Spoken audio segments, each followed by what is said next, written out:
মাত্র ২ থেকে ৩টি উপকরণে তৈরি হবে এমন মজার নাস্তা। এভাবে যদি একবার নাস্তা বানিয়ে খান, তাহলে অন্য কোনো নাস্তা খেতে আর ইচ্ছে করবে না। বারে বারে ইচ্ছে করবে শুধু এভাবে নাস্তা তৈরি করে খাওয়ার জন্য। কম সময় কম উপকরণে তৈরি করে নিব আজকের এই নাস্তাটি। তাহলে সবাই চলেন ভিডিওটি দেখে আসি শেষ পর্যন্ত। বিসমিল্লাহির রহমানির রহিম। সবাইকে আসসালামু আলাইকুম। আমার আরও একটি ভিডিওতে সবাইকে জানাচ্ছি স্বাগতম। কেমন আছে সবাই? আশা করি আল্লাহর অশেষ রহমতে সবাই ভালো আছো। আলহামদুলিল্লাহ, আমিও ভালো আছি। চলে আসলাম আজকে আবার আরও একটি খাবার রেসিপি নিয়ে।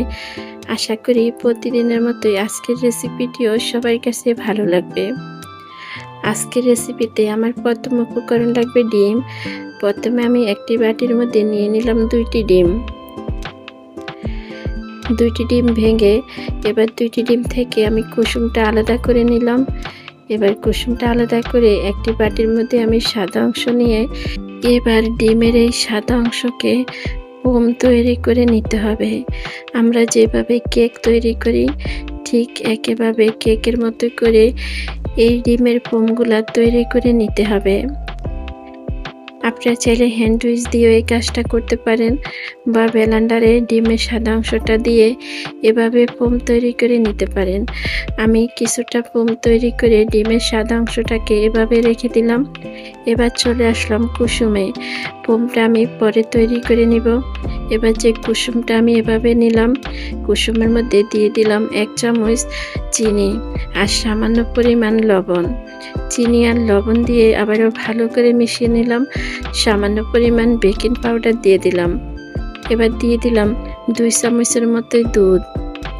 আপনারা চাইলে এখানে গুঁড়া দুধটা দিতে পারেন বা আমার মতো এখানে লিকুইড দুধটাও দিতে পারেন। দুধটা দিলে খাবারের টেস্টটা ভালো আসে, এটা আমরা সবাই জানি। এবার চিনি, দুধ, ডিমের কুসুমের সাথে ভালো করে মিশিয়ে নিতে হবে। মেশানো যখন হয়ে যাবে এবার আমি দিয়ে দিব 1/2 কাপ আটা। আটা দিয়ে এবার দুধের সাথে এভাবে করে ভালো করে মিশিয়ে নিলাম। ঠিক এভাবে করে ভালো করে কিছুটা সময় নিয়ে মিশিয়ে নিলাম। মেশানো হয়ে গেলে এবার আমি এগুলি এক পাশে রেখে দিব। এগুলি একদমই রেডি। ওই মিশ্রণটা এবার আমি এক পাশে রেখে দিলাম। এবার ডিমের সাদা অংশের মধ্যে দিয়ে দিলাম ১ চামচ চিনি। এখানে মিষ্টির পরিমাণটা বেশি দিতে যাবেন না, তাহলে খেতে কিন্তু একদম ভালো লাগবে না। ১ চামচ চিনি দিয়ে এবার ফোমটা আমি তৈরি করে নেব। ডিম দিয়ে এভাবে যাদের এখনও নাস্তা খাওয়া হয়নি, এভাবে ডিম দিয়ে একবার নাস্তা তৈরি করে দেখতে পারেন।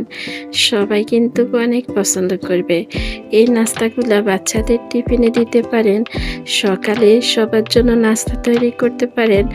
সন্ধ্যায় চায়ের আড্ডা বেশ জমে উঠবে এভাবে নাস্তা তৈরি করলে। আমি যখন এই নাস্তাটা তৈরি করি এখন সকাল ৭টা বাজে। এই নাস্তাটা খুবই অল্প সময় তৈরি হয়ে যাবে। হাতে মাত্র ১০ মিনিট মতো সময় থাকলে এই নাস্তাটা তৈরি করে নিতে পারেন। ডিমের ফোমটা একদমই রেডি। এবার আমি চুলার মধ্যে একটি প্যান বসিয়ে দিলাম।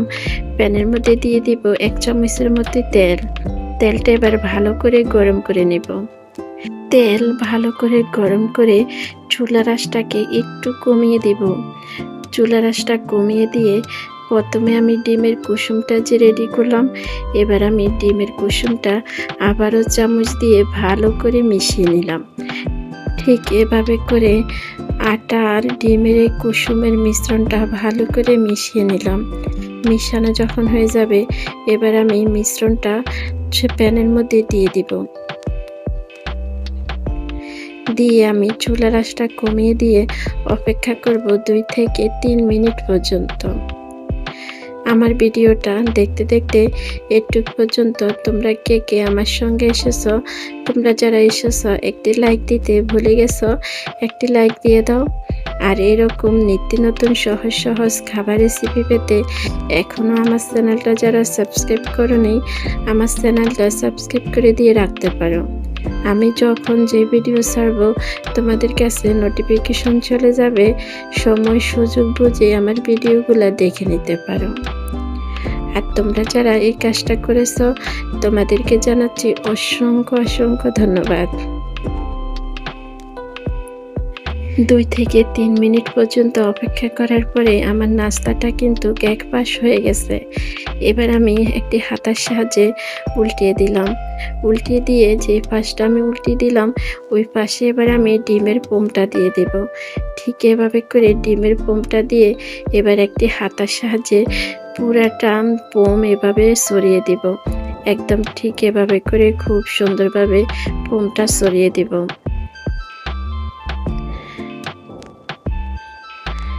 একদম পুরাটা পোম এভাবে সুন্দর করে যখন ছড়িয়ে দেওয়া হয়ে গেল, এবার আমি অপেক্ষা করব 2 থেকে 3 মিনিট পর্যন্ত। 2 থেকে 3 মিনিট পর্যন্ত অপেক্ষা করলে এটা ভালো করে হয়ে আসবে। এবার চাইলে একটি ঢাকনা দিয়ে দিতে পারেন 2 থেকে 3 মিনিটের জন্য। ঢাকনা দিয়ে চুলার আঁচটা একদম কম আঁচে রেখে দিতে হবে। এই নাস্তাটা তৈরি করতে চুলার আঁচটা পুরাটা সময় খুবই কম আঁচে রাখতে হবে। চুলাটা কিছুতে বাড়িয়ে দেওয়া যাবে না। পুরাটা সময় চুলাটা খুবই কম আঁচে রেখে এই নাস্তাটা তৈরি করে নিতে হবে। এবার আমি এখানে একটি ডিমের কুসুম দিয়ে দিলাম। ডিমটা ভাঙতে গিয়ে কুসুমটা ভর্তা হয়ে গেল। এবার আমি ডিমের কুসুমটা এই সাদা অংশের উপরে দিয়ে অপেক্ষা করব। আপনারা যদি এই কুসুমটা এভাবে না দিতে চান তাহলে স্কিপ করতে পারেন। এটা শুধু দেখার সৌন্দর্যের জন্য। এবার 2 থেকে 3 মিনিট অপেক্ষা করার পরে আমি একটি হাতার সাহায্যে ধরে এভাবে আবার একটু উল্টিয়ে দিলাম। আপনারা যদি উল্টিয়ে না দিতে চান ওইভাবেও খেতে পারেন। তবে আমার কাছে মনে হলো 2 পাশটা একটু লাল করে ভেজে নিই, তাহলে খেতে আর একটু ভালো লাগবে। তাই আমি এভাবে দিয়ে দিলাম। এই পাশটা একটু রেখে দিব 2 মিনিটের জন্য। 2 মিনিট পর এভাবে করে আমি আবারও উল্টিয়ে দিলাম। এই যে ঠিক এভাবে করে ভেজে নিলাম। ভাজা কিন্তু একদমই রেডি। 2 পাশ ভেজে তুলে নিয়ে আসলাম। এবার নাস্তাটি খাওয়ার পালা। দেখতে যেমন সুন্দর, খেতেও অনেক মজা। খুবই অল্প সময় এই নাস্তাটি তৈরি হয়ে গেল। আপনাদের কাছে কেমন লাগলো কমেন্টে জানিয়ে যেতে পারেন। এভাবে করে একবার নাস্তা তৈরি করে খেয়ে দেখতে পারেন। সবাই কিন্তু অনেক পছন্দ করবে। আমার এই সহজ নাস্তা রেসিপি আপনাদের কাছে কেমন লাগলো কমেন্টে জানিয়ে যেতে পারেন। আজকের মতো এখানে বিদায় নিলাম। সবাই ভালো থাকবেন, সুস্থ থাকবেন। সবাইকে আল্লাহ হাফেজ। আসসালামু আলাইকুম।